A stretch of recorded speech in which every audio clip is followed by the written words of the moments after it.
Halo teman-teman, perkenalkan kami dari kelompok 9 yang beranggotakan Mustika Agustina dan Najwa Syifarisya Putri. Pada video kali ini, kami akan membahas topik cara menentukan ukuran sampel yang efisien. Sebelum membahas cara menentukan ukuran sampel, kita perlu mengetahui terlebih dahulu perbedaan dari populasi, sampel, dan ukuran sampel. Dimulai dari populasi. Populasi merupakan keseluruhan unit observasi yang memiliki karakteristik, misalnya jenis kelamin, jenis pekerjaan, tingkat pendidikan, atau usia. Selanjutnya, sampel. Sampel merupakan bagian dari populasi yang dipilih melalui cara tertentu untuk mewakili karakteristik populasi secara keseluruhan. Kemudian, ukuran sampel. Ukuran sampel merupakan jumlah orang atau unit yang dipilih dari populasi yang lebih besar untuk dikumpulkan datanya dan dianalisis. Ukuran sampel yang terlalu kecil bisa menghasilkan data yang tidak akurat dan tidak mewakili keseluruhan populasi. Sebaliknya, ukuran sampel yang cukup besar membantu mengurangi kesalahan dan bias dalam penelitian. Menentukan ukuran sampel yang tepat di dalam penelitian tentunya sangat penting karena dapat menghemat waktu, biaya, dan tenaga sekaligus membuat proses penelitian menjadi lebih mudah dan hasilnya lebih akurat. Dengan ukuran sampel yang sesuai, data yang diperoleh akan lebih valid dan dapat digunakan untuk membuat keputusan yang tepat. Selanjutnya, terdapat faktor-faktor yang mempengaruhi penentuan ukuran sampel di dalam penelitian. Yang pertama ada variabilitas populasi atau keragaman populasi. Jika populasi sangat beragam atau heterogen, maka ukuran sampel yang diambil harus lebih besar agar bisa menangkap semua variasi karakteristik yang ada. Sebaliknya, jika populasi relatif seragam atau homogen, ukuran sampel yang lebih kecil sudah cukup mewakili populasi tersebut. Yang kedua, tingkat kepercayaan atau confidence level. Tingkat kepercayaan ini menunjukkan seberapa yakin kita bahwa hasil dari sampel benar-benar mewakili populasi. Biasanya digunakan tingkat kepercayaan 95% atau 99%. Semakin tinggi tingkat kepercayaan yang diinginkan, semakin besar ukuran sampel yang diperlukan. Yang ketiga, margin of error atau tingkat kesalahan. Margin of error merupakan batas toleransi kesalahan yang bisa diterima antara hasil sampel dengan nilai yang sebenarnya di populasi. Jika margin of error yang diinginkan kecil, misalnya 1% atau 2%, maka ukuran sampel harus lebih besar agar hasilnya lebih presisi. Jika margin of error-nya lebih besar, misalnya 5%, ukuran sampel bisa lebih kecil. Jadi, margin of error yang lebih ketat berarti butuh sampel yang lebih banyak. Yang keempat, ukuran efek yang diharapkan. Dalam penelitian yang menguji perbedaan atau hubungan, misalnya uji hipotesis, ukuran efek merupakan besarnya perbedaan atau hubungan yang diharapkan akan ditemukan. Jika ukuran efek yang diantisipasi kecil, maka dibutuhkan ukuran sampel yang lebih besar agar perbedaan tersebut bisa terdeteksi secara statistik. Sebaliknya, jika ukuran efek besar, sampel yang lebih kecil sudahlah cukup. Yang kelima, metode pengambilan sampel. Cara memilih sampel juga akan mempengaruhi ukuran sampel yang dibutuhkan. Misalnya, pengambilan sampel secara acak sederhana atau simple random sampling biasanya membutuhkan ukuran sampel yang lebih kecil dibandingkan teknik sampling lain seperti cluster sampling. Karena cluster sampling cenderung meningkatkan variabilitas sampel. Teknik sampling yang berbeda juga akan mempengaruhi seberapa representatif sampel tersebut terhadap populasi. Yang keenam, ukuran populasi. Ukuran populasi juga mempengaruhi, terutama jika populasi tidak terlalu besar. Untuk populasi yang sangat besar, ukuran sampel tidak perlu bertambah banyak secara signifikan setelah mencapai titik tertentu. Namun, untuk populasi kecil, proporsi sampel yang diambil biasanya lebih besar agar mewakili populasi dengan baik.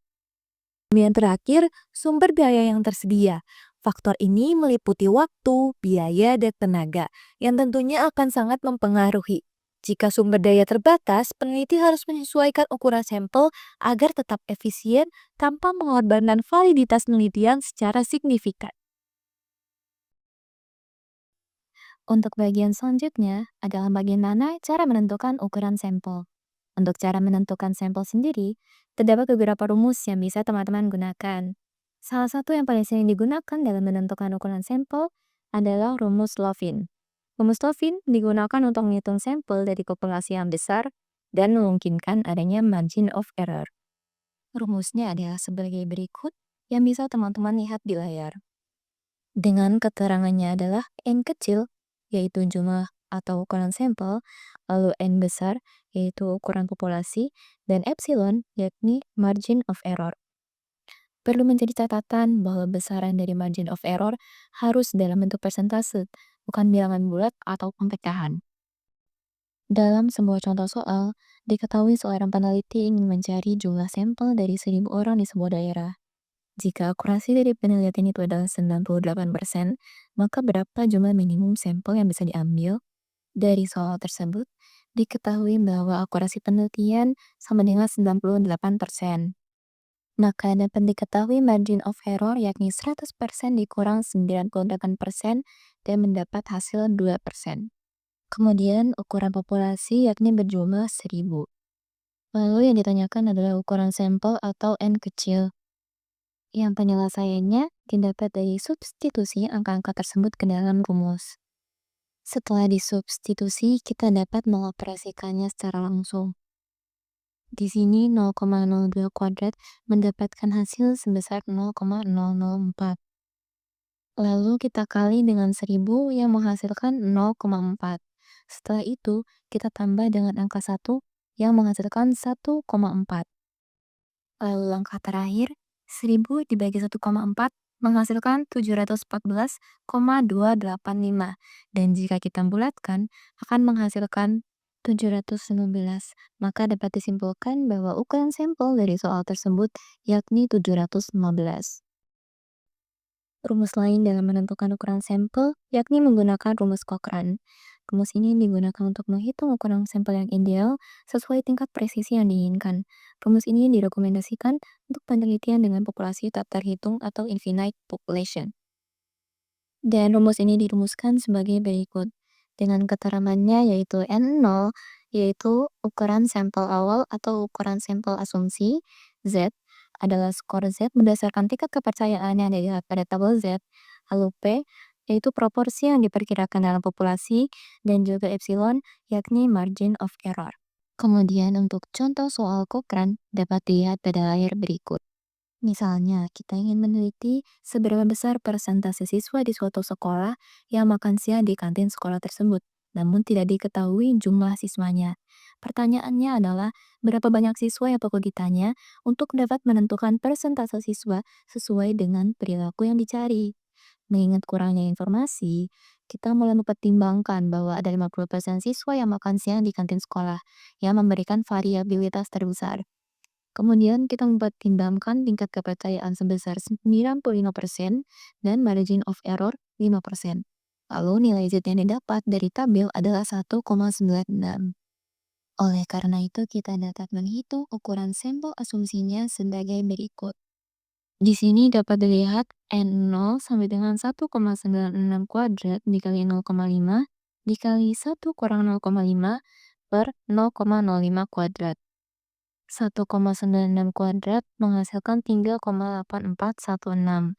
Lalu 0,5 dikali 0,5 menghasilkan 0,25. Dibagi 0,0025 hasil dari 0,05 kuadrat.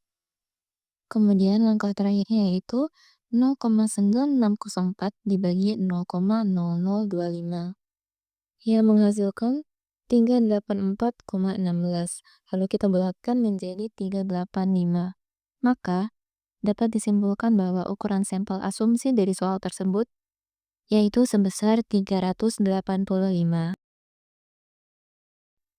Nah, jika sebelumnya adalah rumus Cochrane untuk ukuran populasi tak terhitung atau infinite population, maka terdapat satu rumus Cochrane yang telah dimodifikasi dan dapat digunakan jika populasi telah diketahui. Rumus tersebut ditulis sebagai berikut.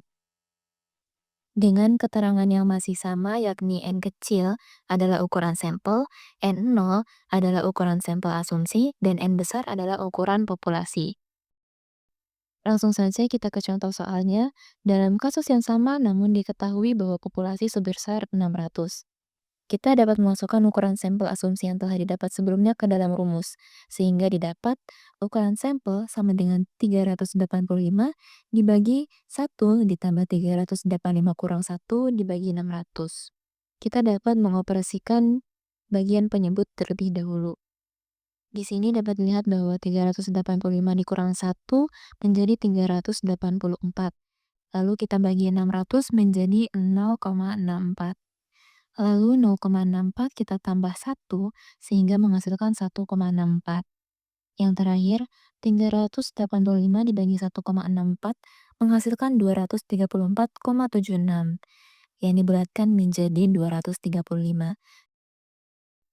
Jadi, menentukan ukuran sampel yang tepat sangatlah penting agar hasil penelitian kita akurat dan bisa dipercaya. Ukuran sampel yang pas akan membantu kita untuk mendapatkan gambaran yang jelas tentang populasi tanpa harus menghabiskan terlalu banyak waktu, biaya, dan tenaga.